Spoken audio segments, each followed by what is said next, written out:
తెనాలి చెన్నై మార్గంలో 3వ railway track నిర్మాణ పనుల కారణంగా మద్రాస్ రైల్వే గేటు కొద్ది రోజులు మూసివేస్తున్నట్లు రైల్వే అధికారులు ప్రకటించారు. సోమవారం నుండి బుధవారం వరకు గేటు మూసివేయడంతో ప్రయాణికులు ప్రత్యామ్నాయ మార్గాలకు వెళ్తున్నారు.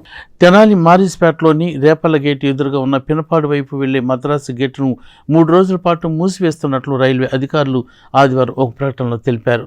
3వ రైల్వే లైన్ పనుల కోసం సోమవారం ఉదయం 7 గంటల నుండి బుధవారం సాయంత్రం 5 గంటల వరకు గేటును మూసివేయనున్నారు.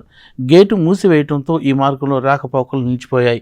తెనాలి చెన్నై ప్రధాన రైల్వే మార్గంలో కొద్ది రోజులుగా 3వ లైన్ నిర్మాణ పనులు జరుగుతున్నాయి. విజయవాడ వైపు నుండి ట్రాక్ నిర్మాణం చేసుకుంటూ వస్తున్నారు. ఈ నేపథ్యంలో ఇటీవల కట్టేవరం వద్ద రైల్వే గేటును ఒకరోజు మూసివేసి ట్రాక్ పనులు చేశారు.